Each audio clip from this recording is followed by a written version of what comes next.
है ना sir? Start क्या ना? Yes sir. ठीक है चलो। अच्छा देखो, लास्ट 2 दिन से काफ़ी इंट्रोडक्शन लेवल में बात हुआ। कल तो मैंने कैपिटल एसेट पे और कैपिटल एसेट रिलेटेड पॉइंट पे ही आप लोगों का दिमाग खा लिया। एक काम करते हैं ना, आपके मन में कैपिटल गेन रिलेटेड जो थोड़ा सा ख्याल आ रहा है सर, कैपिटल गेन का कुछ क्वेश्चन कराइए। तो चलो वही करते हैं। इनकम टैक्स में अगर आपके पास कोई क्लाइंट आता है और वो अपना कैपिटल गेन लेके आता है, ठीक है, मुझे ऐसा ऐसा कुछ इनकम करके आता है, और बेसिकली जो कैपिटल गेन का पार्ट है, अब as a consultant, as a income tax consultant, as a income tax preparer, ठीक है, as a income tax consultant या फिर as a income tax preparer, आप किस तरह से क्लाइंट को हैंडल करोगे, ये होना जरूरी है ना सर। तो क्लाइंट हैंडल कैसे करना है ये जानने के लिए आपको क्लाइंट का प्रॉब्लम समझना है, क्लाइंट का इनकम को समझना है, तो उसी में बात करेंगे। बेसिकली क्वेश्चन है सॉल्व, ठीक है सर। क्वेश्चन सॉल्व सिंपल बताओ ना, इतना क्लाइंट क्लाइंट बोलने का क्या जरूरत है सर। ये माइंड सेटअप, ये और कुछ नहीं है, माइंड सेटअप। आप अपने माइंड को किस तरह से बिल्ड करते हो ये डिपेंड करता है। आपके माइंड से क्वेश्चन सॉल्व करने में लगा रहता है ना, तो फिर आप रियल लाइफ सिचुएशंस के साथ में कनेक्ट नहीं कर पाओगे। इसीलिए आप अपने आप को यही सोचो कि जिसका क्वेश्चन करोगे आप ऐसा समझो कि ये बंदा आपके पास आया है, ठीक है, और अपना प्रॉब्लम लेके आया है। आप उसको कंसल्ट करोगे, अपना कंसल्टिंग की फीस लोगे और कैलकुलेशन करके उनको बताओगे भाई आपका ये होता है, इस सरकार के हिसाब से, टैक्स लॉ के हिसाब से, प्रोविजंस के हिसाब से आपको इतना टैक्स सरकार के बिल पे जमा करना, ठीक है। तो कैपिटल गेन क्या है, कैपिटल एसेट क्या है, कैपिटल गेन का होल्डिंग पीरियड का कॉन्सेप्ट क्या है, मैंने आपको बताया। प्रो फॉर्मा मैंने समझाया था, बट प्रो फॉर्मा के बारे में मैंने डिटेल्स दिखाया नहीं था, दिखा दूंगा सर आज, ठीक है। कुछ होल्डिंग पीरियड भी बताऊंगा, टैक्स रेट के बारे में मैंने थोड़ा डिस्कस कर लूंगा, बट कुछ क्वेश्चन करना जरूरी है। चलो स्क्रीन शेयर करते हैं। क्वेश्चन नहीं करेंगे ना, जैसे मन में इनकम टैक्स में थोड़ा हिचकिचाहट होता है। सर ये एक क्वेश्चन है, मिस्टर मिठून बोल के कोई है आपके पास आया है सर, दिखाई दे रहा है सर? मिठून, मिठून चक्रवर्ती हो सकता है, Mithun Chakraborty. Mister Mithun purchased 100 equity shares of messrs good money company limited. Sir 100 equity shares messrs good money company limited का मिस्टर मिठून ने परचेस किया। कब परचेस किया सर? 1 अप्रैल 2006 में। कितने रेट में परचेस किया? 1000 पर शेयर में। इन्हें पब्लिक इशू, पब्लिक इशू मतलब आईपीओ, हाँ सर, मतलब आईपीओ के टाइम पे या फिर जब पब्लिकली लिस्टेड हुआ था उसके टाइम पे गुड मनी कंपनी लिमिटेड का शेयर 1000 पर शेयर 100 इक्विटी शेयर परचेस किया मिस्टर मिठून ने by paying STT, by paying STT security transaction tax, ठीक है, एसटीटी भी पे। Company allotted bonus shares in the ratio of 1:1, 1:1 पे कंपनी ने बोनस भी इशू किया। He has also received dividend of ₹10 per share on 1st of May 2022. He has sold all the shares on 1st of October 2022. February चल रहा है sir, at the rate of 4000 per share to a recognized stock exchange, मतलब like BSE और NSE. And brokerage पे किया 1% and STT पे किया 0.02% और अपना 75th बर्थडे भी सेलिब्रेट किया, 75th बर्थडे भी सेलिब्रेट किया। मतलब इससे एक चीज तो साफ हो गया, मिस्टर मिठून कोई बिलो 60 का नहीं है, 60 प्लस के हैं, ठीक है। Compute is total income as well as tax liability for the assessment year 23-24, assuming that he is having no income other than given above. Fair market value of shares of Mrs. Good Money Company Limited as on 31st January 2018 is 2000. ये question या situation आपके सामने है, आपको इसे solve करके बताना है, पूरा प्योर केस को देखना है और इसको सॉल्व करके, ठीक है। ये रहा क्वेश्चन। अब क्या करना है? सॉल्व करना है, कुछ नहीं। चलो सॉल्व करते हैं।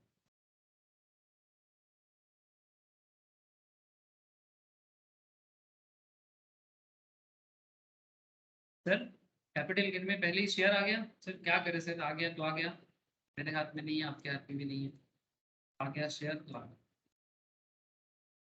सारा दिमाग ना लगा के सॉल्यूशंस पे ध्यान देते हैं।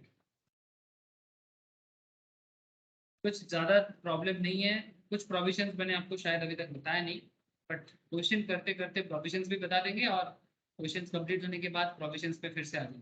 ठीक है, क्योंकि everything is all about provisions. अगर आपका प्रोविजंस अच्छा रह गया तो आपका क्वेश्चन का जवाब देने में भी आप थोड़ा प्रॉब्लम में पड़ जाओगे सर।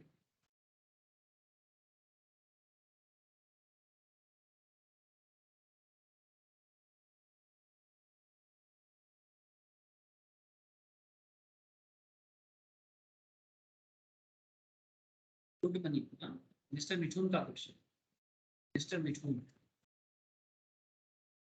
सर, मिठुन, ठीक है, मिठुन दा का ये क्वेश्चन सॉल्व करना है। Sir mister Mithun 100 share purchase किया, 1000 टका में परचेज किया। सर ये सब चीजें ठीक है, बट इसको सॉल्व करने के लिए सबसे पहले प्रोफार्मा बना लेते हैं। ठीक है, प्रोफार्मा क्या क्या होता है मैंने आपको इंट्रो लेक्चर्स में समझाया था। नोट्स मैंने अभी तक शेयर नहीं किया, करूंगा sir. Computation of income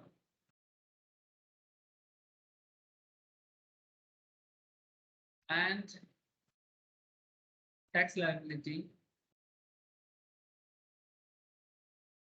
of mister Mithun for the assessment year 23-24 relevant previous year क्या हो जाएगा सर। असेसमेंट ईयर अगर 23-24 है तो प्रीवियस ईयर क्या हो जाएगा, 22-23। ठीक है, जैसा क्वेश्चन में बोलेगा वैसा कर लेंगे, उसमें क्या है। अगर ये 22-23 बोलता तो ये 21-22 हो जाता, इसमें क्या है सर। अब देखो, आप मुझे इतना बताओ क्वेश्चन देख के, ये जो मिस्टर मिथुन का शेयर बेचा 2022 में, ये शॉर्ट टर्म लग रहा है कि लॉन्ग टर्म लग रहा है।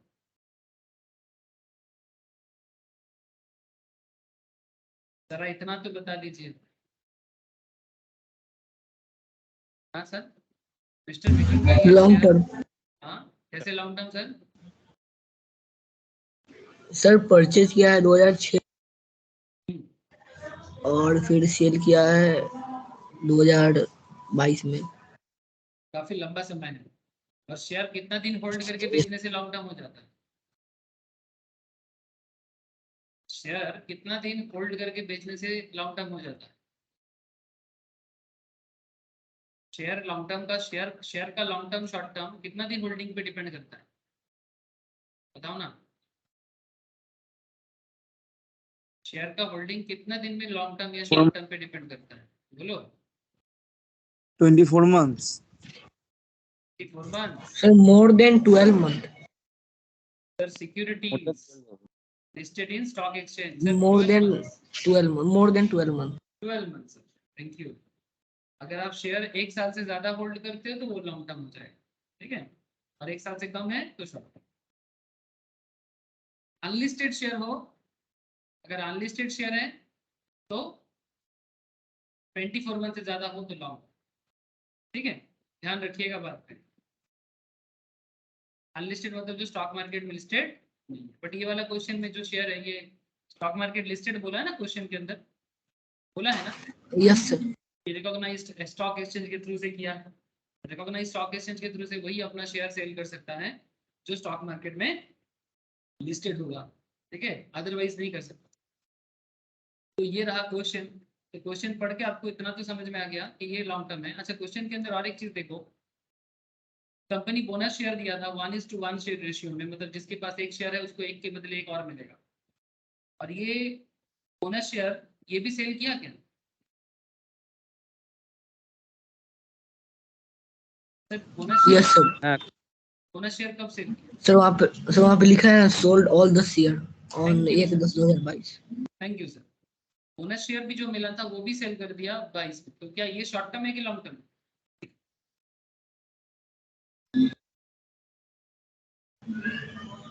Sir short term. तब जो बोनस शेयर है वो शॉर्ट टर्म है, दिख रहा है ना, क्वेश्चन के अंदर ही दिख रहा है, आपको ऐसे ही यस। फटाफट देख लेना पड़ेगा, ठीक है। ऐसे ही क्वेश्चन रीड करके फटाफट दिमाग में भर लेना पड़ेगा कि शॉर्ट टर्म क्या है, लॉन्ग टर्म क्या है, देख लो, ठीक है। एसेट क्लास को पहचानना जरूरी है, एसेट क्लास को पहचानो, उसके बाद उसका होल्डिंग पीरियड को देखो, होल्डिंग पीरियड को देख के short term long term identify कर लो, तभी ना क्वेश्चन कर पाओगे। तो इसका मतलब एक चीज तो तय हो गया सर कि इस क्वेश्चन के अंदर आपको short term capital gain as well as long term capital gain, है ना, short term capital gain as well as long term capital gain, दोनों कैपिटल गेन कैलकुलेट करना है, दोनों कैपिटल गेन कैलकुलेट करना है। अच्छा और एक चीज देखो सर, कंपनी ने इसको डिविडेंड भी दिया है ना, तो डिविडेंड किस में आता है, डिविडेंड इनकम, क्या डिविडेंड इनकम कैपिटल गेन है, क्या dividend income business and professions के अंदर आता है, क्या डिविडेंड इनकम सैलरी है, पीजीबीपी। क्या डिविडेंड इनकम हाउस प्रॉपर्टी है, डीजीबीपी।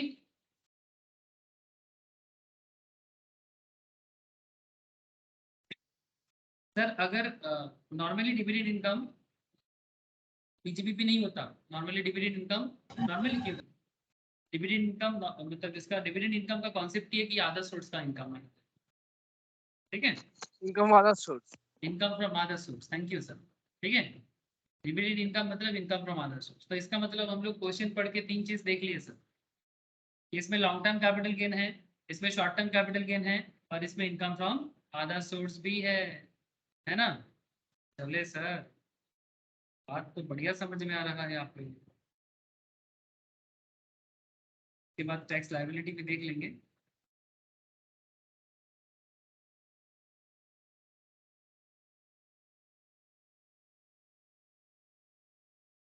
पहले लॉन्ग टर्म कैपिटल गेन मुझे बताओ कितना होगा, मेन इसका है, सब चीजें इंपॉर्टेंट है।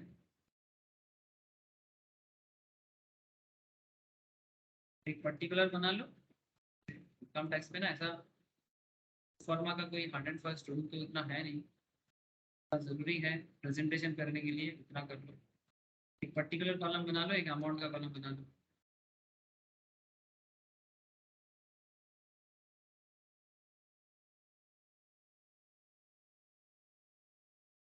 Long term capital gain on sale of original share, है ना, ओरिजिनल शेयर मीन्स LTCG, है ना, long term capital gain on sale of original shares, कितना गेन कर लिया सर, क्रॉस सेल कितना हुआ, क्रॉस सेल 100 शेयर है क्या, একটা শেয়ার ইনটু 4000 টাকা थैंक यू सर, করলে 100 शेयर 4000 में बेचा है, 100 शेयर 4000 में बेचा है, तो 100 into 4000 4 lakh, very good sir. तो ये हो गया ग्रॉस, कुछ नेट आएगा, ब्रोकरेज है ना सर, ब्रोकरेज भी है ना, सेल किया तो ब्रोकरेज देना पड़ता है, ब्रोकिंग फर्म, ब्रोकरेज को क्या करेंगे, ऐड करेंगे कि लेस करेंगे, लेस करेंगे। Thank you sir. अब जब शेयर सेल करते हो ब्रोकरेज आता है, brokerage eight the rate, question में 1% बोला है, 4 लाख का 1% कितना, 4000। 4 लाख पे 4000 का ब्रोकरेज चला गया, जो बचा 396। 3,96,000, इसको क्या बोलोगे, নেক্সট नेट सेल, ठीक है, नेट सेल हो गया आपका 3,96,000। लेकिन सर ये तो आपका सेल है, लेकिन आपको कैपिटल गेन करना है, कैपिटल गेन टैक्स, तो आपको कॉस्ट भी तो फाइंड आउट करना है, cost of acquisition COA, indexation मिलेगा क्या, हाँ सर,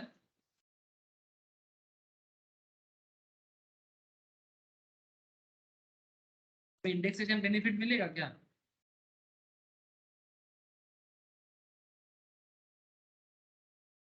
হ্যাঁ স্যার কস্টটা ইন্ডিকেশন তো পাবো না শর্ট টার্ম হতে শর্ট টার্ম ইন্ডেক্সেশনটা পাবো না, লং টার্ম হলে ইন্ডেক্সেশন অপশনটা পেয়ে शॉर्ट टर्म का है, लॉन्ग टर्म है।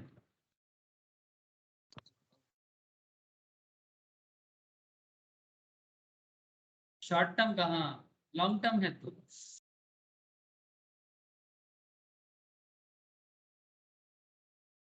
এটা তো স্টক বেচি, ভ্যালুয়েশন প্রপার্টি ভ্যালুয়েশন হলে তাহলে ইন্ডেক্সেশন থাকতো। Very good sir.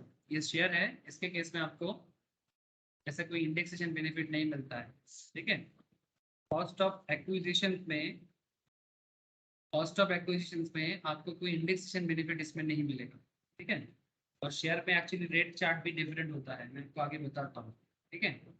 तो नाउ इसका एक अलग प्रोविजन है, थोड़ा डिटेल्स प्रोविजन में आ जाऊंगा सर, ठीक है। लेकिन कॉस्ट ऑफ एक्विजिशन में आपको किसी भी तरह का इंडेक्सेशन बेनिफिट तो नहीं मिलने वाला है। तो आप मुझे बस इतना बता दो कि आपका कॉस्ट ऑफ एक्विजिशन कितना हो।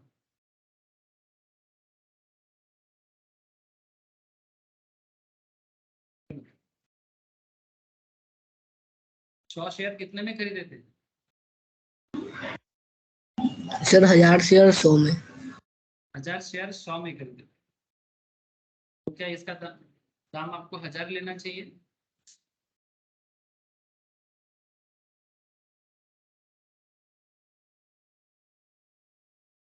सर यहाँ पर और एक चीज बोला था, थोड़ा ध्यान दो सर।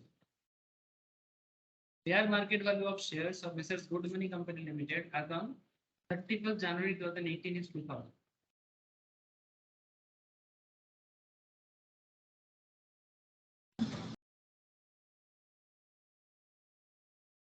तो कॉस्ट ऑफ एक्विजिशन 1000 लिया जाए कि 2000 लिया? सर 1000, क्योंकि खरीदे तो 1000 में।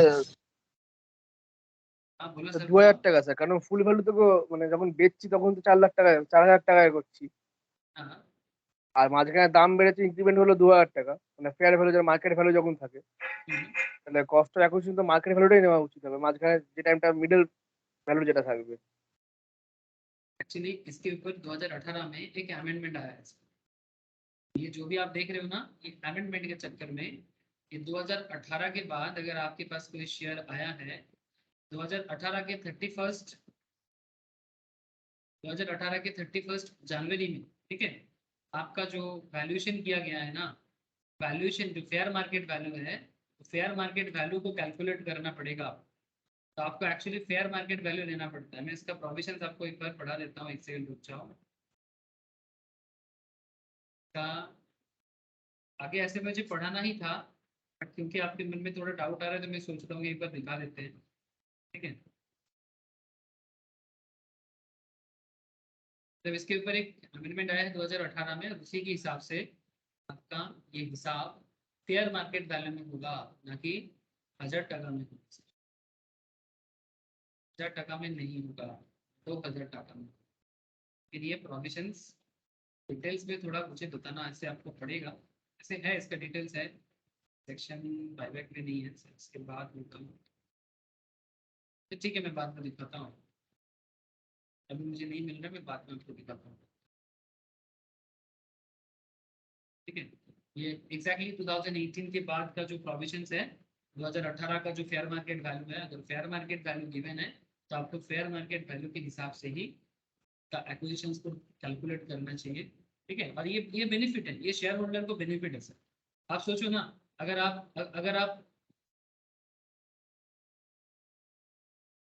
1 लाख मतलब 1000 टका का हिसाब लगाओगे तो आपका प्रॉफिट ज्यादा नहीं हो जाएगा? हाँ सर, अगर आप 1000 का हिसाब लगाओगे तो प्रॉफिट ज्यादा हो यस जाएगा। Yes sir. तो ये एक्चुअली अच्छा है ना, इन्वेस्टर के लिए अच्छा है कि उसके लिए फेयर मार्केट वैल्यू का हिसाब होना चाहिए, क्योंकि इंडेक्सेशन तो मिलता नहीं है इसमें, ठीक है। क्योंकि इंडेक्सेशन नहीं मिलता तो हमें इसका बेनिफिट देना चाहिए। ये long term capital asset referred to in section 112 B, ध्यान से समझ लो, ठीक है। The cost of acquisition in relation to long term capital asset being equity shares in a company on which STT is paid, मतलब security transaction tax is paid both at the time of purchase and transfer, तो purchase के time पे भी और sale के time.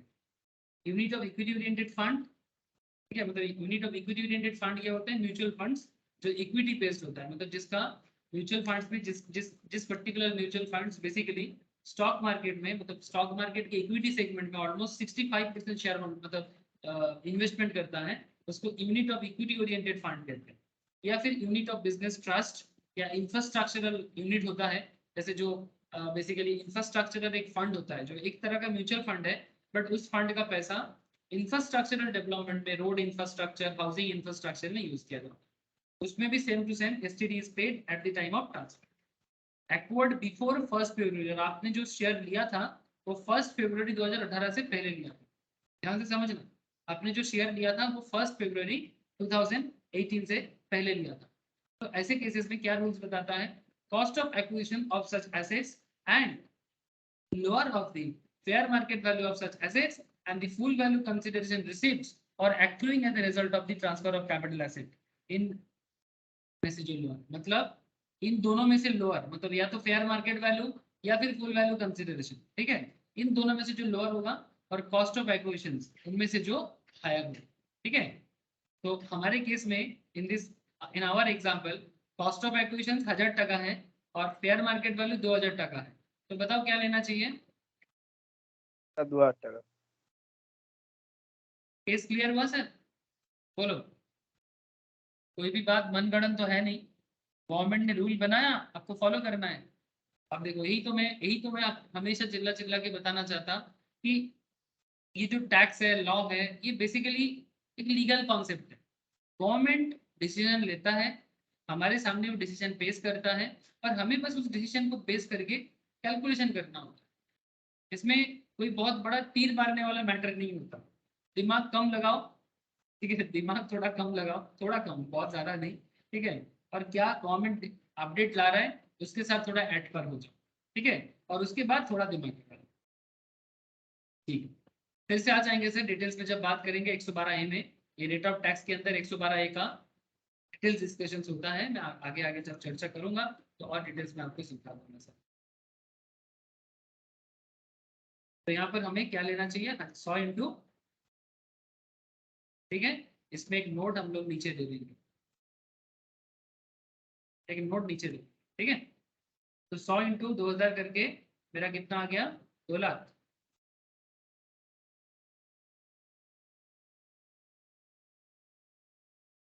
तो 3,96,000 minus 2 lakh, 1,96,000. This is my LT, long term capital। बोलो sir, यहाँ तक क्लियर? यहाँ तक कॉन्सेप्ट क्लियर ना? सभी को पूछ रहा हूँ सर, बोलो, समझ में आया ना कैसे आ गया? हाँ sir.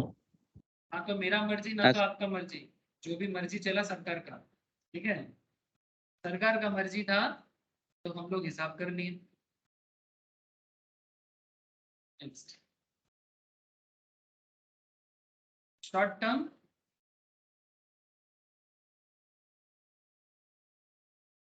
Capital gains. Short term capital gains, अब जब शॉर्ट टर्म कैपिटल गेन का कॉन्सेप्ट आता है तो हमें शॉर्ट टर्म देखना पड़ेगा। तो short term capital gain actually किसमें हुआ है बोलो तो? On sale of bonus bonus share. Thank you sir. Short term capital gain actually bonus share sale करके मिला है ना? कि बोनस शेयर मिला था 2021 में 1 दिसंबर को, और सेल कर दिया हमने 1 अक्टूबर 2022 को, और हमें 1:1 के बेसिस पे बोनस मिला था। तो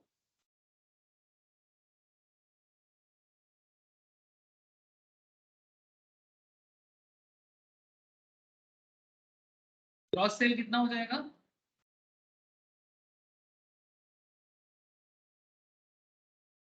4 लाख। 100 शेयर 4,000 करके ही बेचा ना, वेरी गुड। 100 शेयर, 100 के बदले 100 मिला ना। 1:1 का क्या मतलब? मेरे पास पुराना 100 था, मुझे और 100 मिला, 1:1, क्या ही मतलब है? 100 के बदले 100, 1 के बदले 1, तो 100 के बदले 100 मिलेगा, 200 के बदले 200 मिलता, 300 के बदले 300 मिलता, बस यही है और क्या। तो 100 इंटू 4,000 हो जाएगा मेरा 4 लाख। Sir brokerage 1%।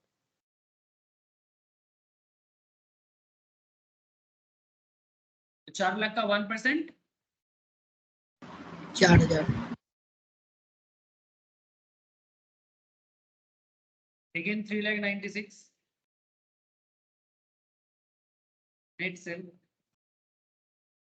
consideration।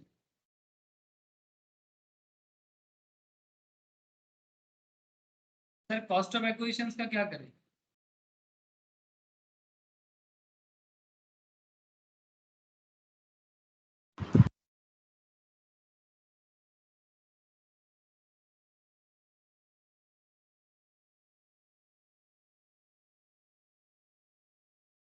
बोलो। बोनस शेयर जो हमें मिला उसके लिए मुझे खर्चा कितना करना पड़ा?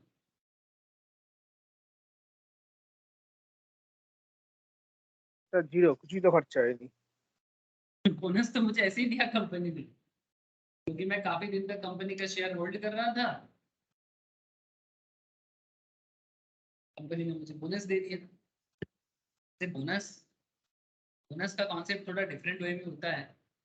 तो जब कंपनी बोनस देता है ना तो कंपनी स्टॉक को स्प्लिट कर देता है, मतलब आपका शेयर बढ़ जाता है बट वैल्यू वही रह जाता है रियल लाइफ में।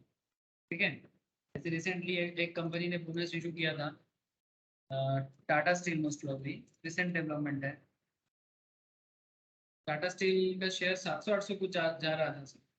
कंपनी ने शेयर को स्प्लिट कर दिया, मतलब फेस वैल्यू जो था उसका अगर 10% था तो फेस वैल्यू 1% हो गया, तो शेयर गिर के नीचे आ गया। ये एक्चुअली रिटेल पार्टिसिपेंट्स को अट्रैक्ट करने के लिए कंपनी अपना दाम को गिरा देता है। ठीक है, कई बार बहुत सारा कंपनी करता है, इन्फोसिस। ठीक है, कुछ कंपनी ना करता भी नहीं है, जैसे एमआरएफ जैसे कंपनी अपना शेयर को कभी स्प्लिट ही नहीं किया। जैसे कि एमआरएफ का एक शेयर का दाम है, एमआरएफ का एक शेयर का दाम है 83,000। ठीक है, इसका मेन रीजन है कि एमआरएफ कभी अपना शेयर को स्प्लिट नहीं करता। ठीक है, मतलब आज तक तो किया नहीं है, इसलिए एमआरएफ का शेयर कभी आपको कम दाम में नहीं दिखेगा। बट अगर ऐसा ही अगर आप इन्फोसिस को देखें, इन्फोसिस को इतना बार अपना शेयर को स्प्लिट किया है। अगर ऐसा होता तो आज इन्फोसिस का शेयर 3,500 4,000 के पास होता। ठीक है, तो कहने का मतलब है स्प्लिट कर जब भी करता है ना कंपनी, तो कंपनी बोनस भी डिक्लेयर कर देता है। आप लोग जो लोग अकाउंटेंसी पढ़ोगे, अकाउंटेंसी बोलो सर। এগুলো মানে স্যার এই মানে সাধারণ মানুষের প্রতি অ্যাট্রাকশনটা টানা নাকি, মানে যে কমিয়ে দিচ্ছিস हाँ एग्जैक्टली, ये যাতে লোকে আর বেশি করে শেয়ার কিনতে পারে। हाँ, सेल अट्रैक्ट करने के लिए, ताकि अगर ये शेयर इन्फोसिस का शेयर 1,500 की जगह अगर 3,000 होता तो बहुत सारे लोग बोलते भाई एक शेयर 3,000 में कौन खरीदेगा, है ना। तो ये लोग स्प्लिट कर देता है। ये बेसिकली एक सेल बूस्ट, मतलब मार्केट में पब्लिक के अंदर, रिटेल पार्टिसिपेंट्स के अंदर एक अट्रैक्शन क्रिएट करना। ठीक है, तो ये एक्चुअली एक अकाउंटिंग डिसीजन होता है। आप लोग जब मैम के पास अकाउंटेंसी पढ़ोगे तो बोनस शेयर के बोनस इशू के ऊपर स्पेशल अकाउंटिंग ट्रीटमेंट होता है। ठीक है, जब बोनस इशू करता है कंपनी, कंपनी अकाउंट्स का जो डिटेल्स होता है उसमें होता है ये सब चीजें। ठीक है, तो मैम आपको सिखाएंगे कि बोनस शेयर इशू करने के टाइम पे कंपनी का अकाउंटिंग सिस्टम में क्या होता है। और जो शेयर होल्डर होता है उसका बस एक ही चीज होता है, अगर मानो कि जैसे मानो कि अगर इन्फोसिस का मुझे जितना, एक्चुअली मेरे पास इन्फोसिस काफी दिनों से है, तो मैं इन्फोसिस खरीदा था 350 मोस्ट 300 या 400 में खरीदा था। ठीक है, तो उससे पहले इन्फोसिस का दाम चल रहा था 1,300 या 1,400 से, तो इन्फोसिस का दाम 700 में आ गया था।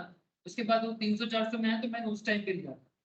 तो कहने का मतलब ऐसा है कि जब मैंने ऐसा किया था, इन्फोसिस 800-900 के आसपास चल रहा था, स्प्लिट कर दिया, तो मेरे पास नंबर ऑफ शेयर जो था वो बढ़ गया, बोनस इशू कर दिया, स्प्लिट के साथ साथ बोनस भी इशू कर दिया, लेकिन वैल्यू वही रहा, वैल्यू वही रहा। इसका शॉर्ट टर्म बेनिफिट नहीं होता है सर, इसका शॉर्ट टर्म बेनिफिट नहीं होता है, लॉन्ग टर्म में बेनिफिट होता है। लॉन्ग टर्म में आपका शेयर होल्डिंग जो कॉन्सेप्ट है वो बढ़ जाता है, बट शॉर्ट टर्म में इसका आपको ज्यादा कुछ इफेक्ट नजर नहीं आता। बट फिर भी हमारे इस क्वेश्चन में इतना डिटेल्स नहीं है, तो इतना दिमाग लगाने का जरूरत भी नहीं है। बस यहाँ पर कनेक्टेड पॉइंट आया था तो बता दिया। बाकी जब आप शेयर मार्केट के बारे में डिटेल्स जानकारी लोगे ना, शेयर मार्केट पढ़ते रहोगे, फंडामेंटल एनालिसिस, टेक्निकल एनालिसिस, ठीक है, तो धीरे धीरे आप लोगों के दिमाग में ये सब और ज़्यादा बैठ जाए। तो यहाँ पर हमें क्या करना है,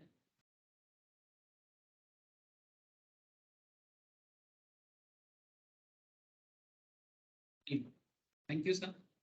तो 3,96,000 इधर नहीं होगा, तो गवर्नमेंट एक्चुअली आपको कोई बेनिफिट नहीं दिया, तो ये आपका पूरा का पूरा 3,96,000 आपका क्या हो गया, STCG, short term capital. Okay sir, यहाँ तक क्लियर है? तो लॉन्ग टर्म भी हो गया, शॉर्ट टर्म भी हो गया, बाकी क्या रहेगा? मैं ऊपर करता हूँ, आप नीचे नीचे ही करो सर।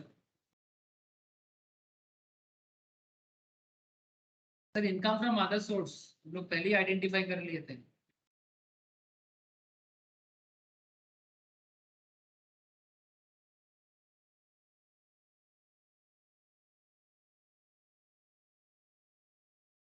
आईफोस बोलते हैं ना इसको प्यार से, IFOS, income from other source. कैसे पता चला income from other source?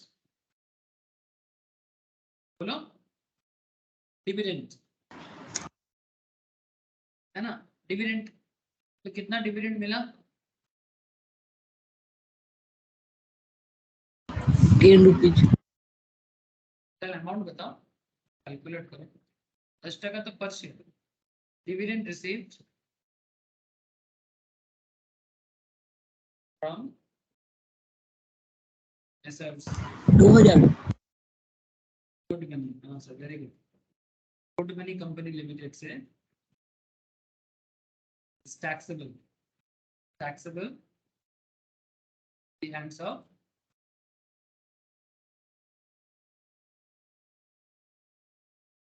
shareholder।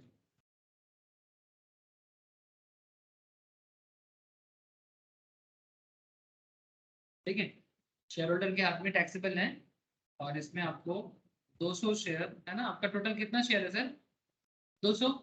पहले 100 था, पहले 100 था, बाद में आपको 1:1 में बोनस मिला, तो 100 शेयर बढ़ के क्या हो गया, 100 शेयर इंप्रूव होके प्लस 100 हो गया। तो 100 प्लस 100 200, और 200 इंटू 10, 200 इंटू 10, तो 200 इंटू 10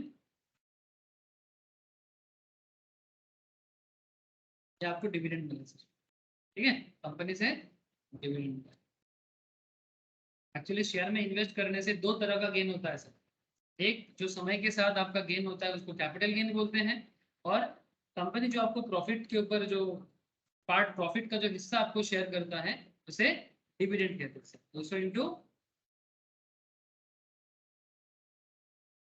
ये आपका हो जाता है।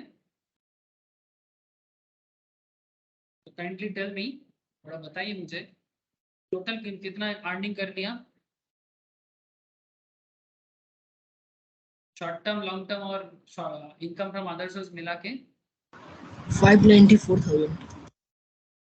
5,90,000। क्लियर है ना सबको? This is your total income, है ना।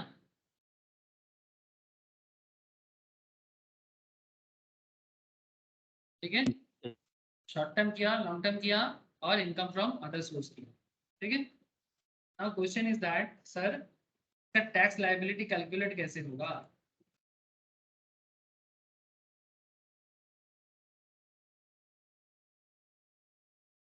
सर टैक्स लायबिलिटी, अच्छा डिविडेंड पे टैक्स आएगा क्या? 2,000 का जो डिविडेंड है इसमें टैक्स होगा?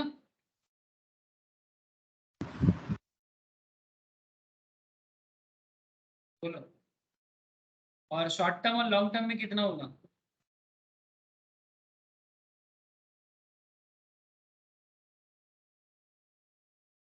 शॉर्ट टर्म और लॉन्ग टर्म में कितना होगा?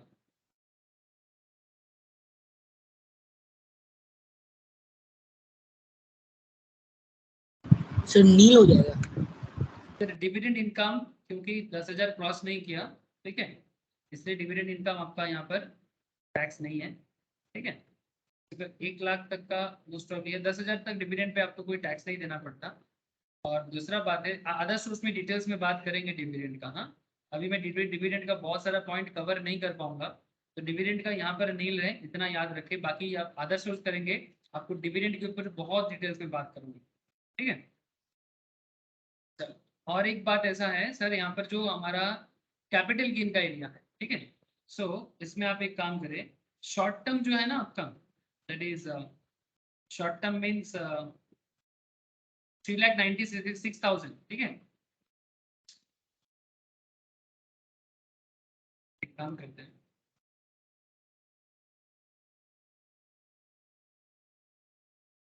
टैक्स ऑन डिविडेंड डिटेल्स चर्चा डिविडेंड का मैं अदर सोर्स पे करूंगा, यहाँ पर नील आएगा।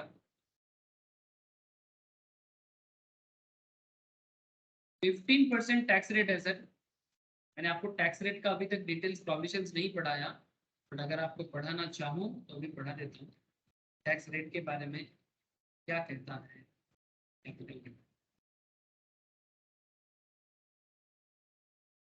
कैपिटल गेन में ना डिफरेंट टैक्स रेट होता है, लॉन्ग टर्म का अलग होता है, शॉर्ट टर्म का अलग होता है। 112 ए होगा तो अलग हो जाएगा, 111 ए होगा तो अलग हो जाएगा, ठीक है। तो एक बार आपको मैं गो थ्रू करा देता हूँ, ऐसे मैंने स्टार्टिंग क्लास में बताया था थोड़ा सा, अभी थोड़ा सा मैं बता दूँ। ये देखो sir, rate of tax on long term capital gain, rate of tax of short term capital. तो शॉर्ट टर्म कैपिटल गेन में जो शॉर्ट टर्म कैपिटल गेन होता है ना, वो 111 ए का पार्ट होता है, ठीक है। वो क्या बताता है, short term capital gain arising on transfer of, क्या बता रहा है sir, listed equity share, units of equity oriented fund and unit of business trust, ठीक है, यूनिट ऑफ बिजनेस ट्रस्ट, ठीक है। बिजनेस ट्रस्ट मीन्स आपको बोला ना इंफ्रास्ट्रक्चरल ट्रस्ट होता है, जिसमें वो लोग म्यूचुअल फंड की तरह ही होता है, वो अपना पैसा किसी इंफ्रास्ट्रक्चरल डेवलपमेंट के लिए खर्चा करता है, और जो भी पैसा उसमें जमा करता है उसमें वो रिटर्न मिलता है, लाइक म्यूचुअल फंड की तरह, बट ये अलग से एक होता है, उसको बिजनेस ट्रस्ट का यूनिट कहा जाता है। 15% if STT has been paid on such sale, तो STT में मतलब शॉर्ट टर्म कैपिटल गेन पे आपका रेट होता है 15%, ठीक है। और एक बात है, short term capital gain arising from transaction undertaken in foreign currency on a recognised stock exchange located in a international financial service centre, मैं बाद में बात करूंगा।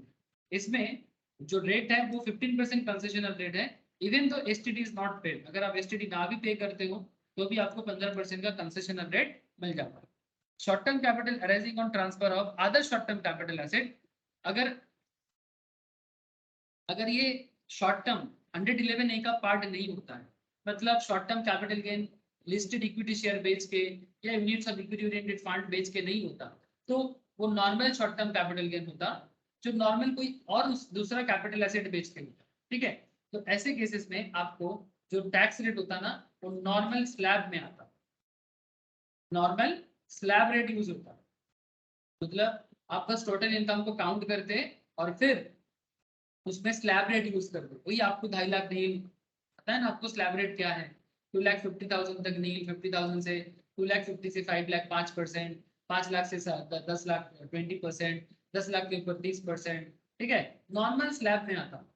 बट क्योंकि हमारा करंट जो क्वेश्चन है ये 111 ए का पार्ट है, इसलिए हम लोग 15% वाला रेट को, ठीक है, बात समझ में आया ना सर।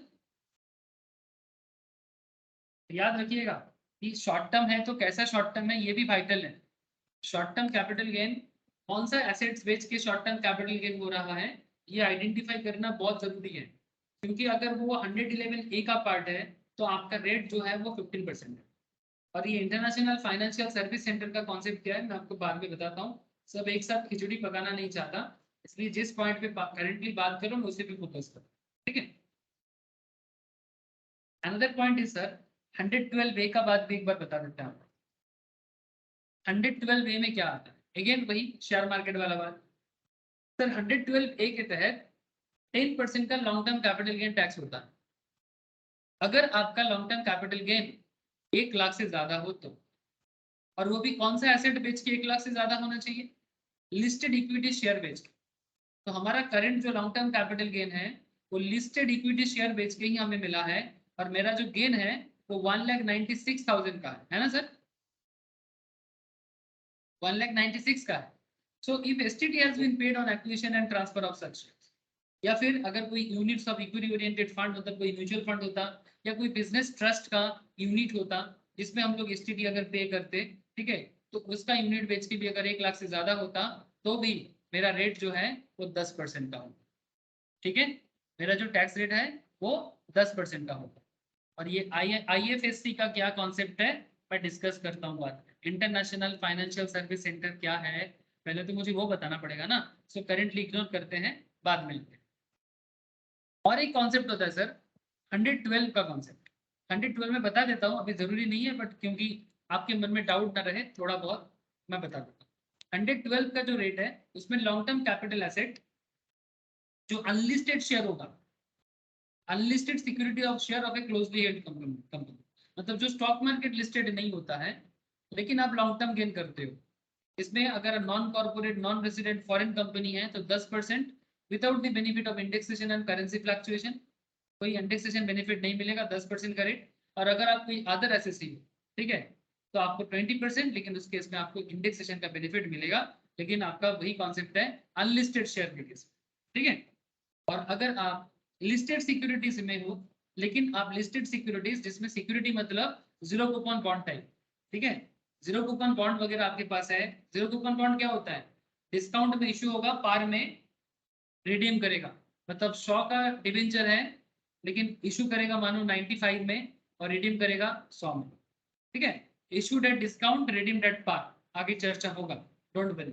ऐसे केसेस में अगर आप इंडेक्स बेनिफिट नहीं लेना चाहते तो 10%, और अगर आप इंडेक्स बेनिफिट लेना चाहते हैं तो 20%, जो आपके लिए बेनिफिशियल है आप वो रेट चार्ट यूज कर सकते हैं, ठीक है।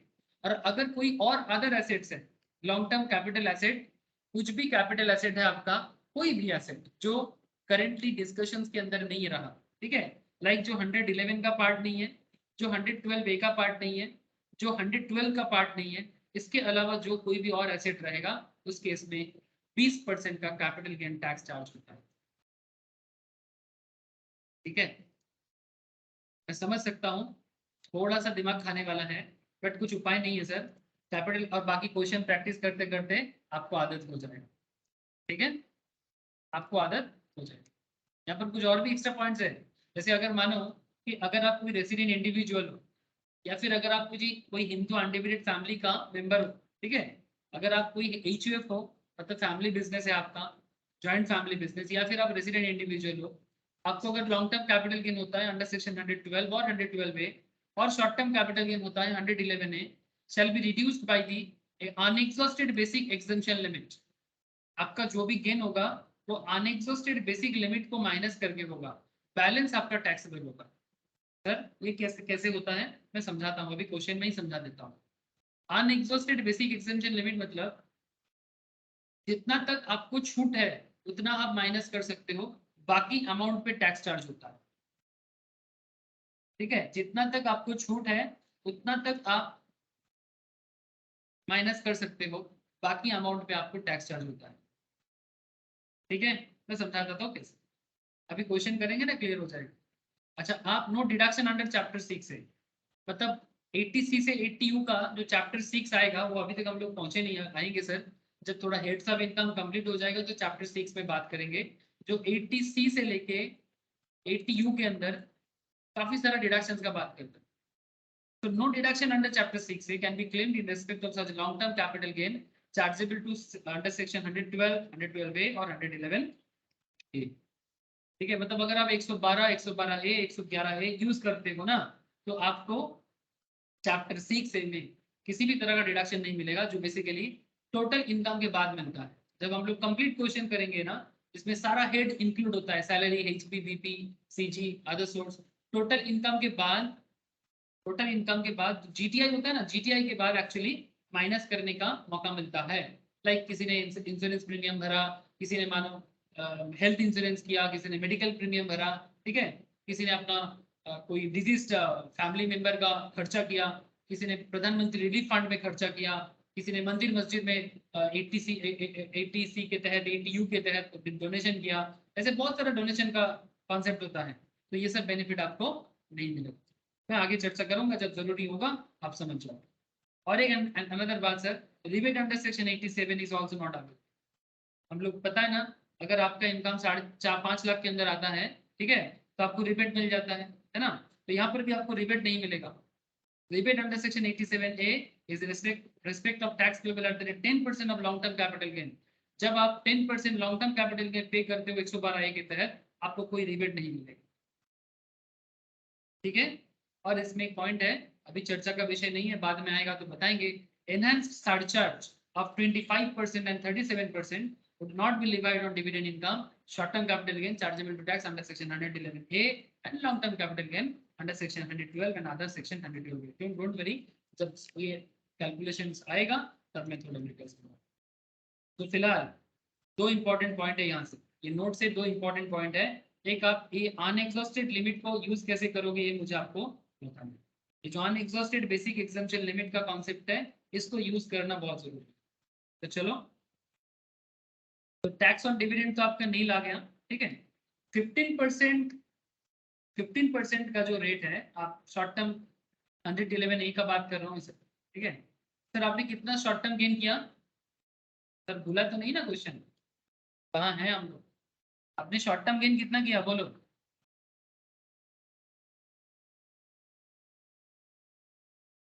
बताओ तो सर। 3,96,000। अब मुझे इतना बताओ कि आपका बेसिक लिमिट कितना है, बेसिक एग्जॉस्टेड लिमिट कितना है, मतलब कहाँ तक आपको कोई टैक्स नहीं देना? 1 लाख। शॉर्ट टर्म में 1 लाख थोड़ी,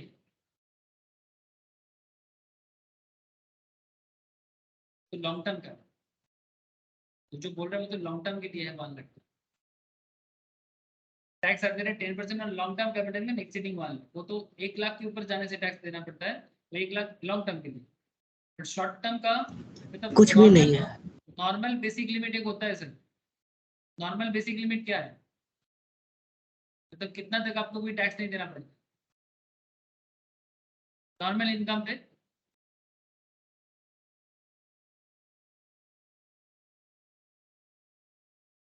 सर नॉर्मली अगर आप 60 के नीचे का हो तो 2.5 लाख तक कोई टैक्स नहीं है ना। यस सर 0 से 2.5 लाख, और उससे ज्यादा होने पे 60 प्लस पे 0 से 3 लाख। तो फिर ये जो बंदा है मिस्टर मिठून, इसका एज कितना है?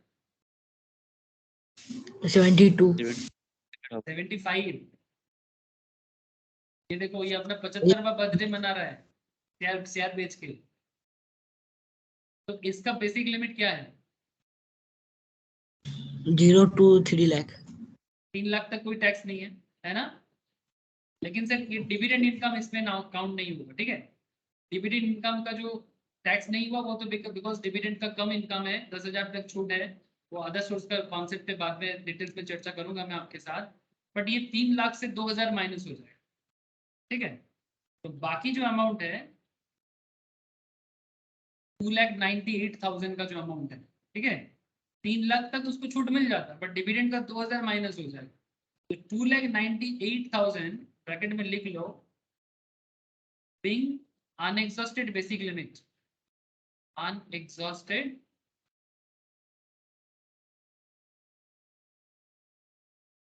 basic limit,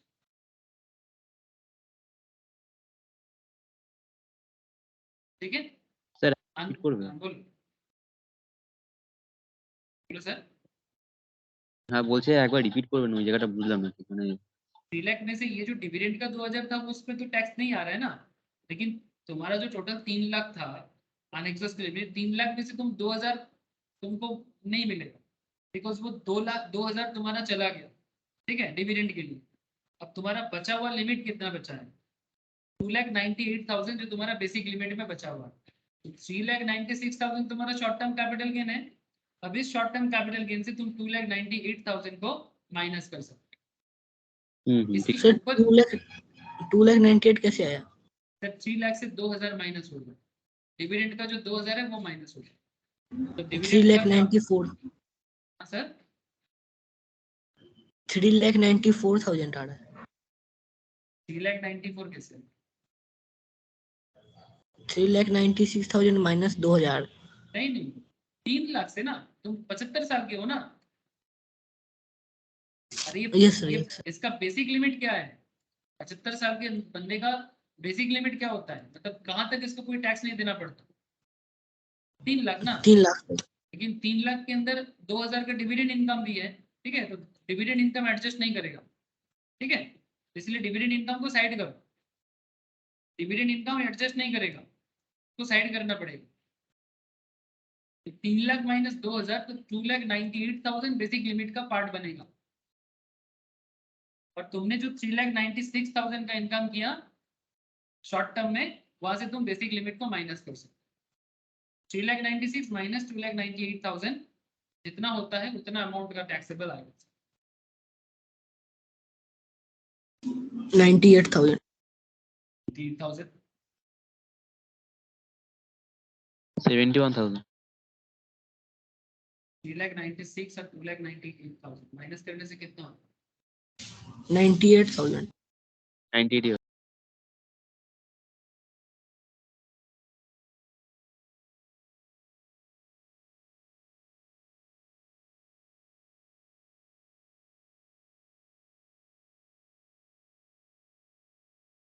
98,000 इसका 15% तो करो। ठीक, मैं समझ रही 14,700। 15% कौन करेगा? क्या हुआ 15% ऑफ ये ना 14,700 जाएगा आपका टैक्सेबल। ये शॉर्ट टर्म हो गया। लॉन्ग टर्म का रेट कितना है और लॉन्ग टर्म कौन से सेक्शन में आएगा? 112A। 112A है ना। 112A का रूल क्या बताता है कि अगर आपका कैपिटल गेन 1 लाख क्रॉस कर जाता है, ठीक है, तब जाके आपको कैपिटल गेन टैक्स देना है। रेट कितना लगाओगे? 10%।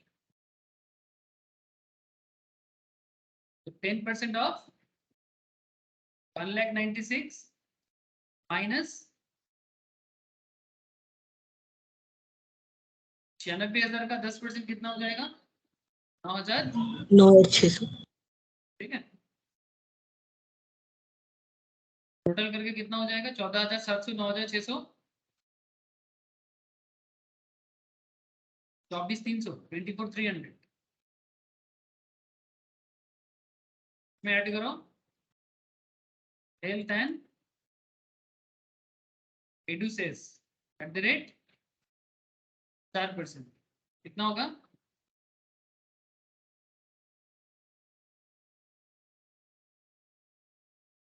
$972 972 टोटल करके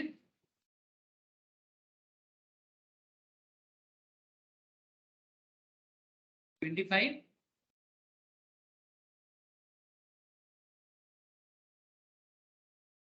272। 2572 फिर इसको राउंड ऑफ कर देना चाहिए ना। तो टैक्स पेबल राउंड ऑफ नहीं होता है, राउंडेड ऑफ मल्टीपल में आ जाएगा 25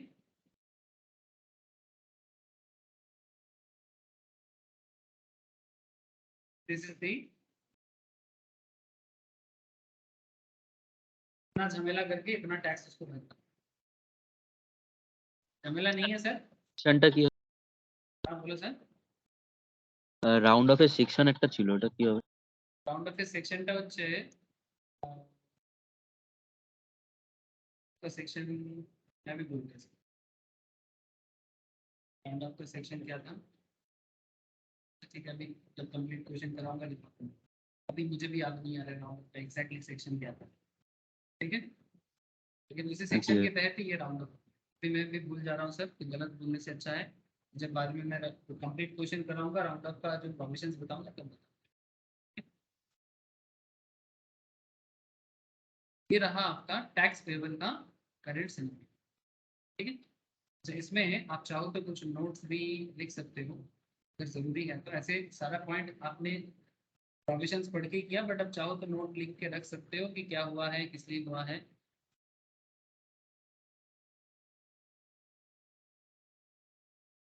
जरूरी है नोट लिखना? चल लिख लो, लिख लो सर, थोड़ा समय जाएगा बट फ्यूचर में काम आएगा। तो क्वेश्चन को बाद में गो थ्रू करोगे ना। सर 288B सेक्शन होता है। 288B देखा तुमने? Yes sir. याद नहीं था। ठीक है, तो लिख दो अभी विश्वजीत ने बोला, और बाद में जब मैं कराऊंगा राउंड अप का सेक्शन वगैरह डिटेल से होता है। দুটো আছে 288A আছে 288B আছে। ए भी है बी भी है। তো छोड़ो ঠিক ना আছে, अभी। এ হচ্ছে রাউন্ড অফ তোমার 10, আর বিটা হচ্ছে আপার ভ্যালু অফ 10। अपर वैल्यू अभी छोड़ दो, बाद में जब মানে करूँगा। 0.5 এর নিচে হলে একটা হচ্ছে স্যার, আর 0.5 এর উপরে গেলে একটা হচ্ছে। हाँ, अभी जरूरी नहीं है, छोड़ दो सेक्शन में नहीं, আর ওটা কোনো কম্পিটিশনে লাগে। कंपटीशन के टाइम पे कुछ नोट लिखो। LTCG मतलब long term capital gain exceeding ₹1 lakh on sale of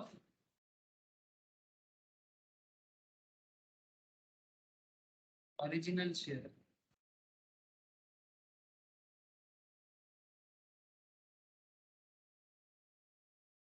on sale of original share, ठीक है, through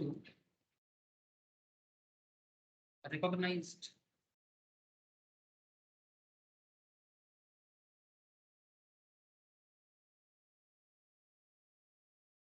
stock exchange, ठीक है। Recognise stock exchange like BSE, NSE, ये सब को रिकॉग्नाइज स्टॉक एक्सचेंज कहते हैं ना सर।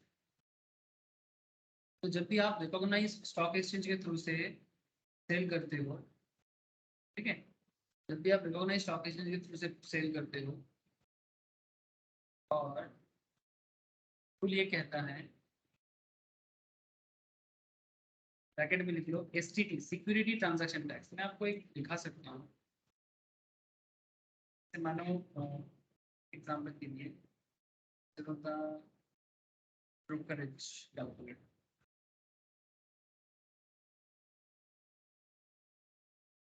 में अगर आप चेक करोगे, देखो सर एक एग्जाम्पल के लिए मैं दिखा रहा हूँ आपको। अब इक्विटी लेते हो अगर, ठीक है, इक्विटी, इंट्राडे इक्विटी, डिलीवरी मतलब लॉन्ग टर्म, ठीक है, फ्यूचर एंड ऑप्शंस, ठीक है, जो ऑप्शन ट्रेडिंग करता है, ठीक है, ऑप्शन ट्रेडिंग का भी अलग से है। हर चीज में एक चीज आप कॉमन देखोगे, STD इज ऑलवेज देयर, दिखाई दे रहा है सर। देखो मानो आपने इंट्राडे किया, किसी पर्टिकुलर शेयर को अब 1000 में बाई किया और 1100 में सेल कर दिया, 400 का आपका क्वांटिटी है, तो आपका टर्नओवर रहेगा इतने का, बाई सेल मिला के, ठीक है। तो टर्नओवर हो गया, NSE हो सकता है, BSE भी हो सकता है, बट ये NSE से दिखा रहा है।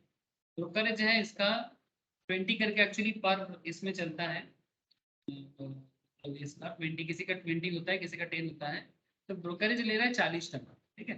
STT देखो आप 110 का, एक्सचेंज ट्रांजैक्शन चार्जेस 28.98 का, GST लेता है 12.42 का, सेबी चार्जेस 0.99 का, स्टैम्प ड्यूटी 12 रुपीज का, टोटल टैक्स एंड चार्जेस है 204.39, पॉइंट्स टू ब्रेक इवन है 0.51 का।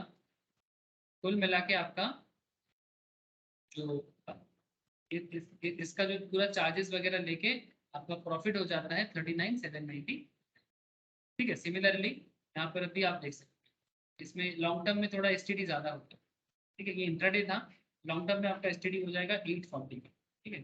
इधर आपका 8,40,000 का टर्नओवर है, एक्सचेंज ट्रांजैक्शंस वगैरह सब लेके आपका लॉन्ग टर्म में थोड़ा सा ज़्यादा पैसा कटता है, ठीक है, बिकॉज इंट्राडे में डेली ट्रेडिंग होता है ना, उसमें थोड़ा सा कमी होना चाहिए, नहीं तो ट्रेडर लूट जाएगा सर। तो ये actually day to day concept है, जो लोग स्टॉक मार्केट के साथ कनेक्टेड होते हैं ना, तो ये सब चीज़ डेली देखता है STD वगैरह।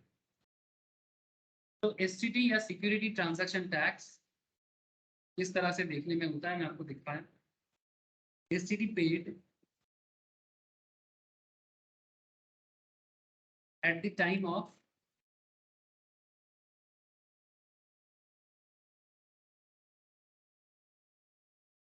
acquisition and sale, मतलब खरीदने के लिए या फिर बेचने के टाइम पे, is taxable under section 112A at a concessional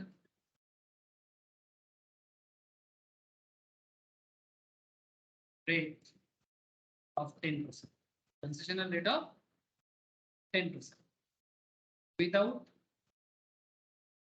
without indexation benefit। Indexation benefit मैंने आपको पहले दिन ही बताया था, फर्स्ट कैपिटल गेन क्लास में मैंने आपको इंडेक्सेशन बेनिफिट समझाया। नोट 1 हो गया। नोट 2 तो आपने क्या लिखा, लिख लिया ना sir? LTCG exceeding rupees 1 lakh on sale of original share through a recognized stock exchange. STD paid at the time of acquisition and sale is taxable under section 112A at a concession rate of 10% without indexation. याद रखिएगा, provision से लिखा दिया।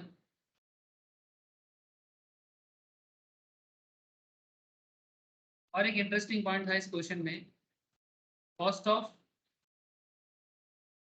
Acquisition, cost of acquisition of such equity share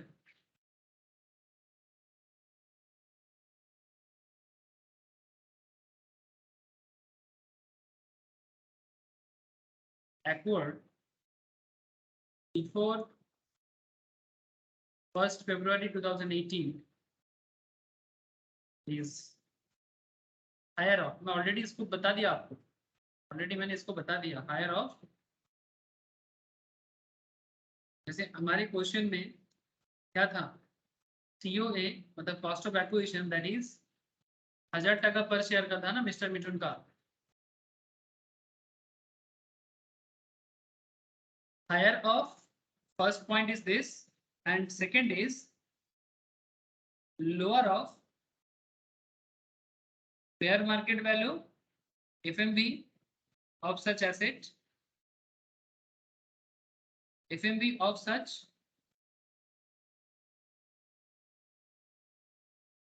asset that is 2000 per share,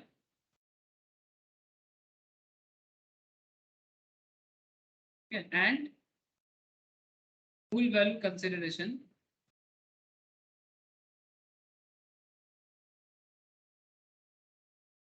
full value consideration मतलब जितने में sale किया sir, that is 4000 पर शेयर, ठीक है। इन दोनों में से जो लोअर होगा, 2000 और 4000 में जो लोअर और 1000 और उसके बीच में जो हायर, ठीक है। So in this question, so the cost of acquisition COA of original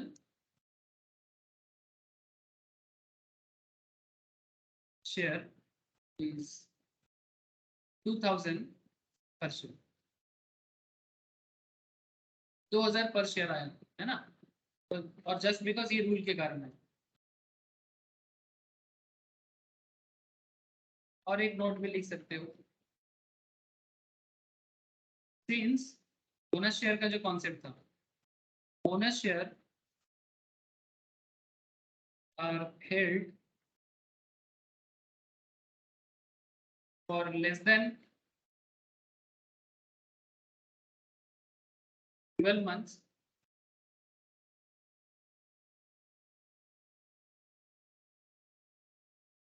before sale, the gain arising there from is STCG, short term capital gain. उसमें चार्ज कितना था, chargeable to tax at the rate 15% as per section 111A। वो भी लिख देना, after adjusting, after adjusting, ये बात याद रखना। क्या होता है मैंने आपको समझा दिया, आफ्टर एडजस्टिंग unexhausted, the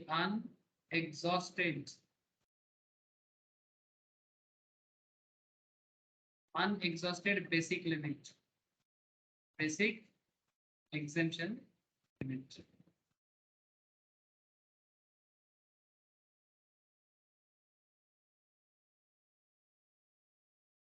जैसे 3 लाख हमारे केस में क्या था, ₹3 लाख लेस 2000 को क्यों हम लोगों ने छोड़ा, being the amount of dividend, dividend chapter में डिटेल्स में भूलूंगा,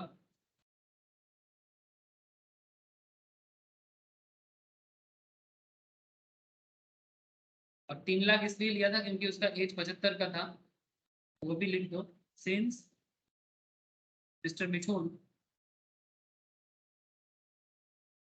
since mister Mithun is greater than 60 year of age, 60 साल से ज्यादा है, he is entitled for higher basic exemption limit। Rule ये है कि 60 के नीचे का 2.5 लाख होता है, 60 के ऊपर से 80 तक 3 लाख और 80 के ऊपर जाने से 5 लाख। फॉर असेसमेंट ईयर 23-24 ये प्रोविजन अप्लाई होगा। पॉइंट 4 में लिखना, brokerage paid is allowable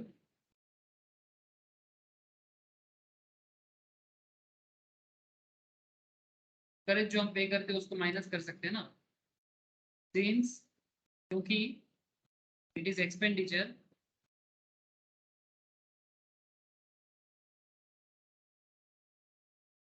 incurred fully and exclusively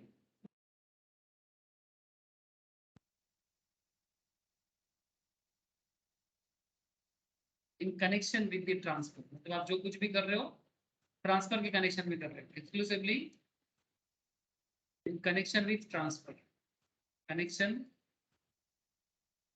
with the transfer.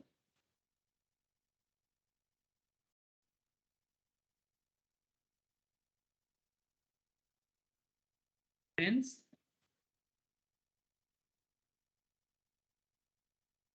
qualify for deduction। भी सेक्शन एक आता है अंडर सेक्शन 48 सबसेक्शन 1 में, डिटेल्स में ये सेक्शन भी चर्चा करूंगा आगे। 48 सबसेक्शन 1, ठीक है। और 2 पॉइंट लिख लो, इतना लिख लिए जब 4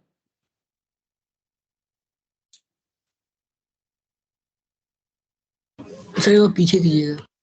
पीछे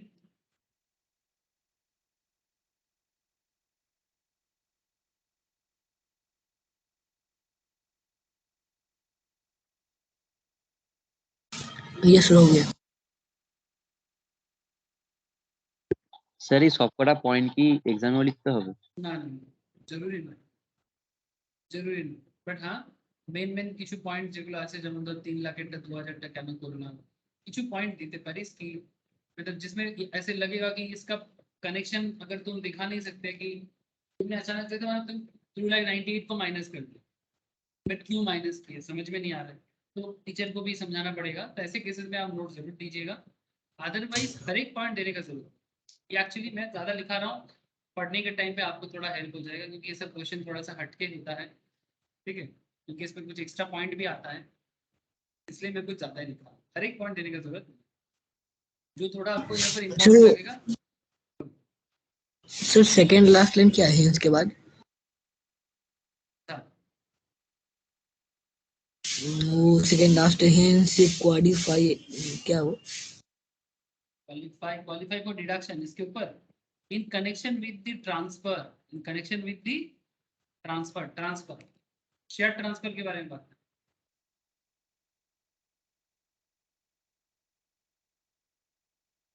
क्या क्लियर है? Yes sir. Cost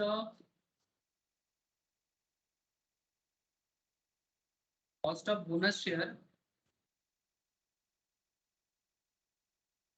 will be nil, ये देने का जरूरत नहीं है, बट फिर भी दे रहा हूँ, will be nil as such shares. इसका रूल्स एक्चुअली आया था 1/4/2001 के बाद।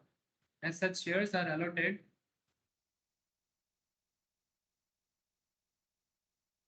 ऑन और आफ्टर लिख लो, आफ्टर 1421 सॉरी 2001। और एक स्पेशल पॉइंट लिख लो, एसटीटी, जिसके बारे में मैंने तब बोला, security transaction tax is not allowable as deduction. मतलब ब्रोकरेज डिडक्शन हो सकता है, मतलब ये जैसे कि यहाँ पर ब्रोकरेज देख रहे था, जरूरत आगे दिखा रहा था ना, ब्रोकरेज डिडक्शंस पे जा सकता है, बट एसटीडी डिडक्शंस के लिए नहीं जाएगा। STT is not allowable as. ये बेसिकली जब रिवाइज करोगे तो खुद को भी हेल्प होगा कि क्यों हुआ, किस लिए हुआ, ठीक है। सारा क्वेश्चन में नोट्स लिखने जाएंगे बहुत समय चला जाता है, पर फिर भी मैंने कोशिश किया कि एटलीस्ट एक क्वेश्चन में बता दो। बाकी जैसे आप प्रोविजंस सारा पढ़ लोगे ना तो आपको भी समझ में आ जाएगा कि क्यों हो रहा है, किस लिए हो रहा है, ठीक है। तो ये था मिस्टर मिथुन का केस, समझ में आया ना सर आप लोगों को? बोलो, अरे आस्किंग टू एवरीबॉडी, बोलो समझ में आया? Yes sir.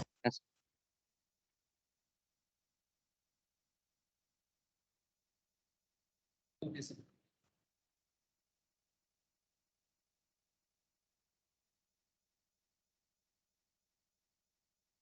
ये क्वेश्चन था आरव का। आरव अपना प्लॉट ऑफ लैंड कन्वर्ट कर रहे, convert is plot of land purchased in July 2004 for rupees 80,000। ध्यान से समझना सर। हाँ, आरव अपना प्लॉट ऑफ लैंड परचेज किया था जुलाई 2004 को 80,000 और उसको अभी वो कन्वर्ट कर रहे हैं स्टॉक इन ट्रेड पे। मतलब समझना, मतलब ऐसा है कि आरब ने जब लैंड परचेस किया था तब वो लैंड का धंधा नहीं करता था, है ना? अरे जमीन का बिजनेस है बाबा, हाँ, जो जमीन खरीदना बेचने का बिजनेस करता है। उससे पहले आप एक नॉर्मल इन्वेस्टर की तरह, इंडिविजुअल इंसान की तरह जमीन खरीद के रख दिए थे। आपको जमीन का बिजनेस करने का ऐसा कोई इरादा नहीं था, बट नाउ आप अपना जो खरीदा हुआ जमीन 2004 में आपके पास था, उसको आप स्टॉक इन ट्रेड में ट्रांसफर करना चाहते हैं। On 31st March 2022 the fair market value as on 31st March 2022 was 3 lakh. जब आप जमीन ट्रांसफर कर रहे हो तब आपका जमीन का वैल्यू, फेयर मार्केट वैल्यू हो गया 3 lakh. Stock in trade was sold for, जो स्टॉक इन ट्रेड में आप बेचोगे 3,25,000 in the month of January 2023। ये 23 का हिसाब से किया गया। Find out the taxable income if any and is so under which head the income and for which assessment. आपको टैक्सेबल इनकम कैलकुलेट करना है अगर कुछ होगा तो, किस हेड में होगा, कौन से इनकम में जाएगा और कौन से असेसमेंट ईयर में जाएगा। आपको यहाँ पर इन्फ्लेशन इंडेक्स भी दे दिया, 4-5 का इन्फ्लेशन इंडेक्स 113 और फाइनेंशियल ईयर 21-22 का 370। समझ में आया सर क्वेश्चन? बोलो, क्वेश्चन समझ में आया कि नहीं ये पहले बताओ मुझे। बोलो सर। Yes yes sir. ये तो long term capital gain attract करेगा। लॉन्ग टर्म कैपिटल गेन तो अट्रैक्ट करेगा, पर साथ में आप अपना स्टॉक में भी कन्वर्ट कर रहे हो, उसका भी तो कुछ हिसाब किताब होना चाहिए ना। जो स्टॉक इन ट्रेड में कन्वर्ट कर रहे हो उसका क्या, उसके लिए लॉ क्या कहते हैं, मतलब टैक्स लॉस क्या कहते हैं, ये इसका भी आपको यूज करना पड़ेगा। बात समझ में आ रहा है ना सर? चलो एक बार ना इसका प्रोविजंस देख लेते हैं, फिर क्वेश्चंस को करते हैं।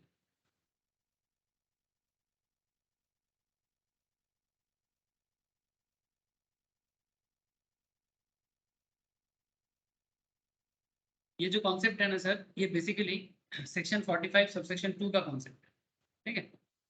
सेक्शन 45 सबसेक्शन 2 का कॉन्सेप्ट है। Concept is that conversion of treatment of capital asset as stock in trade.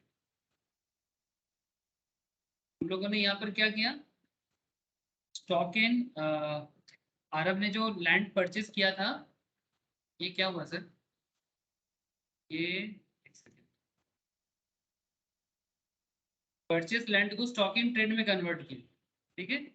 और मैं आपको यहाँ पर क्या दिखा रहा हूँ,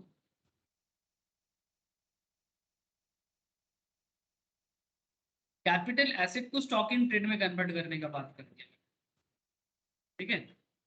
दो कॉन्सेप्ट आ गया ना, एक स्टॉक इन ट्रेड को। सर तो मेरा कैपिटल एसेट हुआ लैंड। हाँ हाँ बोलो सर। लैंड भी तो मेरा कैपिटल एसेट हुआ। हाँ कैपिटल एसेट तो है, मैंने कब कहा कि लैंड कैपिटल हाँ एसेट। तो मतलब तो ये दोनों थे कि ना, वो conversion of treatment of capital asset into stock in trade, वो भी तो सेम ही, क्वेश्चन भी सेम ही है। क्वेश्चन वही है, वही मैं पूछ रहा हूँ आप लोगों से, ये एक सेम क्वेश्चन है।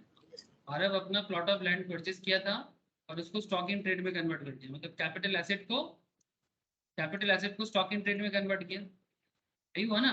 और ये प्रोविजंस भी वही बोल रहा है, यस सर। वही वही, ठीक है sir. A person who is the owner of a capital asset, जो कैपिटल एसेट का ओनर है, मानो कि तुम्हारे पास एक लैंड है, तुम कैपिटल एसेट का ओनर हो, आप अपना कैपिटल एसेट को कन्वर्ट कर सकते हो द सेम और treat it as stock in trade. आप उसको स्टॉक इन ट्रेड में भी ला सकते हो, मतलब अपने बिजनेस में ला सकते हो। Noted above the above transaction is a transfer, इसको ट्रांसफर कहते हैं सर। एक बात आपको मुझे बताना, मैं डिटेल्स में बताना बाकी रह गया, इसे ट्रांसफर क्या है, ठीक है। ट्रांसफर का ना एक लंबा लिस्ट होता है, इसमें सेल तो ट्रांसफर है ही, बट ये सेल नहीं है फिर भी ये ट्रांसफर है। और ट्रांसफर होने से क्या होता है ना, ट्रांसफर होने से ही ना कैपिटल गेन अट्रैक्ट करता है। जब जब ट्रांसफर रहेगा तब तब कैपिटल गेन रहेगा, मतलब आप ऐसा मान सकते हो कि if there is no transfer there is no capital gain. तो कैपिटल एसेट को स्टॉक इन ट्रेड में कन्वर्ट करना ट्रांसफर है, और अगर ये ट्रांसफर है तो इसमें कैपिटल गेन अट्रैक्ट होता है और उसी के हिसाब से हिसाब होगा। तो मैं ट्रांसफर का डिटेल्स बाद में आपको बताता हूँ सर, बस इतना जान लो कि जैसे सेल एक ट्रांसफर होता है, सिमिलर वे में कैपिटल एसेट को स्टॉक इन ट्रेड में कन्वर्ट करने को भी ट्रांसफर कहते हैं। भले ही दोनों का कैरेक्टर बदल जाता है, जो आज आपका कैपिटल एसेट है कल आप उसको स्टॉक इन ट्रेड में बदल दोगे, तो ये सेल तो नहीं हुआ बट ये स्टॉक इन मतलब ट्रांसफर है, और ट्रांसफर होने से कैपिटल गेन अट्रैक्ट हो जाता है। तो as per section 45 subsection 2, notwithstanding anything contained in section 45 subsection 1 being the charging section, the profit or gain arising from the above conversion or treatment will be chargeable to income tax as is income of the previous year in which such stock in trade is sold or otherwise transferred by him. Full value consideration जो आप receive करोगे, in order to compute the capital gains, the fair market value of the asset, the fair market FMV of the asset on the date of such conversion, जिस दिन date conversion होगा, or treatment shall be deemed to be the full value consideration received as a result of the transfer of the capital asset. इसका rule कुछ ऐसा बताता है, अब ये देख के आपको थोड़ा सा चिंता हो जाएगा, बट जब हम लोग प्रैक्टिकली करेंगे ना बहुत इजी हो जाएगा। देखो sir, conversion of capital asset into stock in trade, एक तरफ कैपिटल गेन एक आता है और एक बिजनेस इनकम, मतलब बेसिकली जब जब आप ऐसा करोगे आपका दो तरह का इनकम क्रिएट होगा, एक कैपिटल गेन इनकम क्रिएट होता है और एक बिजनेस इनकम क्रिएट होता है। तो जब कैपिटल गेन होता है मतलब components of income arising on sale of stock in trade, मतलब स्टॉक इन ट्रेड को सेल करते ही, मतलब आज जो आपका जमीन है, जमीन को जैसे ही आप सेल करते हो ना, मतलब स्टॉक इन ट्रेड में कन्वर्ट करके, से फॉर एग्जांपल आपके पास कुछ जमीन था, लेकिन जब आप थोड़ा एज हो गया आपका, मतलब आप थोड़ा बड़े हो गए, ठीक है,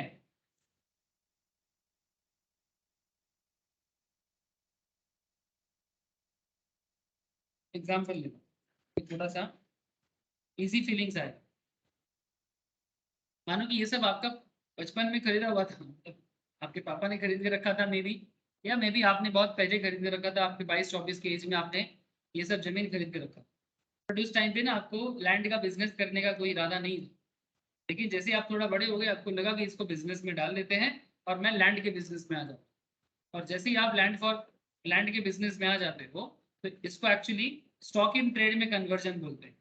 और जैसे ही आप इस जमीन को बेचते हो आपका दो तरह का इनकम गेन हो जाता है। एक आपका स्टॉक इन ट्रेड सेल होते ही, जैसे ही आपका capital asset stock in trade में आया, ये तो एक आपका सेल है ही, साथ में जैसे ही आप इसको सेल करते हो ना, आपका दो इनकम जनरेट होता है, एक बिजनेस इनकम और दूसरा कैपिटल गेन।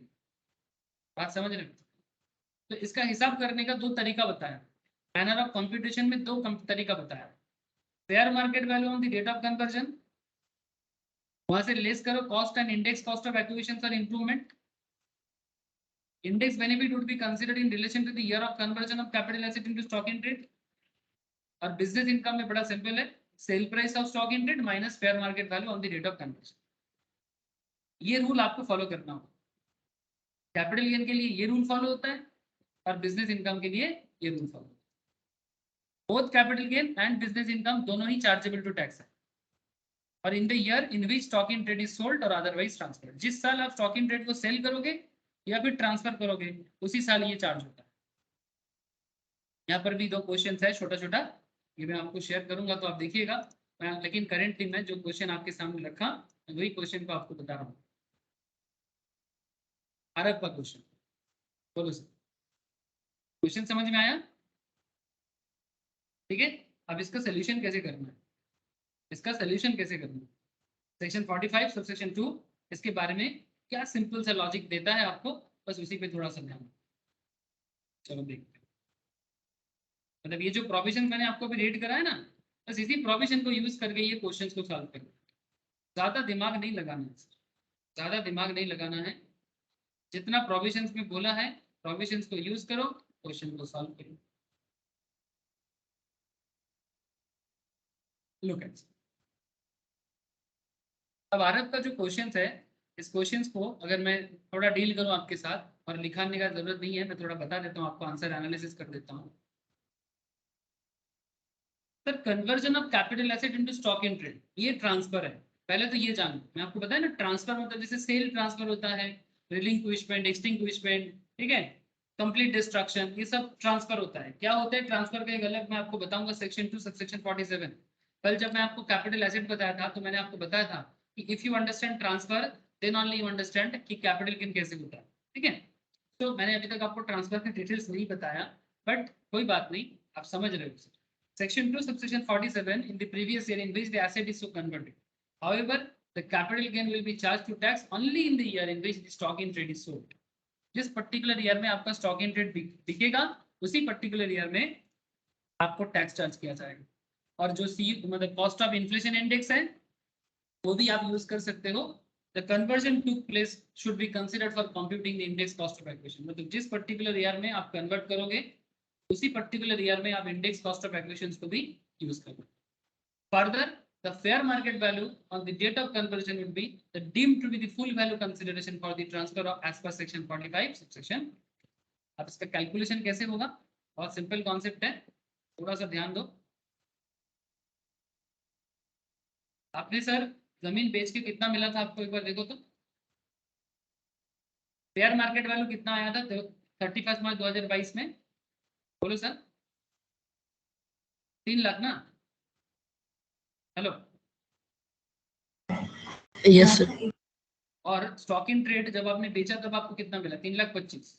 लेकिन इसको छोड़ो, अब कैपिटल गेन के लिए, तब कैपिटल गेन के लिए फुल वैल्यू कंसिडरेशन और fair market value on the date of consideration. ठीक है, तो यहाँ हमारे इसमें फेयर वैल्यू कंसिडरेशन दिया हुआ है तो 3 लाख का। इसमें से आप इंडेक्स कॉस्ट को हटाओ, इंडेक्स कॉस्ट कैलकुलेट करो। इंडेक्स दिया हुआ है 80,000 में जमीन खरीदा था आपने, है ना? इसमें जिस पर्टिकुलर ईयर में आप सेल कर रहे हो, मतलब कन्वर्ट कर रहे हो, सेल नहीं, हाँ कन्वर्जन जिस पर्टिकुलर ईयर में हो रहा है उसका कन्वर्जन वैल्यू दिया है इंडेक्स का 317, और जब तुमने परचेस किया था तब का है 113 2004 में, है ना? 4 का ही है ना, 4 या 6? 4। 2004 का जो डेटा है वो दिया है आपका 4/5 का 113, तो 317 डिवाइडेड बाई 113। ये करने के बाद आपका इन्फ्लेशन एडजस्ट होके 80,000 का वैल्यू आ जाता है सर 2,24,425 पे। बड़ा सिंपल बात है, करके देखो। 3 लाख से 2,24,425 को माइनस करो, आपको लॉन्ग टर्म कैपिटल गेन आ जाए। ठीक है, और इसमें जो रेट ऑफ टैक्स है वो 20% के आसपास में अट्रैक्ट करें, 20% में अट्रैक्ट करें, क्योंकि ये 112 ए नहीं है। ठीक है, ये नॉर्मल है, profits and gains of business and profession. लेकिन ये सिर्फ कैपिटल गेन टैक्स ही नहीं है आपका, इसमें आपका बिजनेस इनकम भी हुआ है।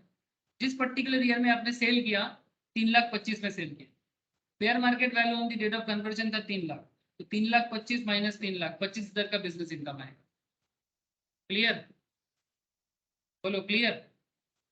तो अल्टीमेटली आपने क्या कमाया, आपका टोटल इनकम क्या रहा, 25,000 का बिजनेस इनकम और 75,575 का लॉन्ग टर्म कैपिटल।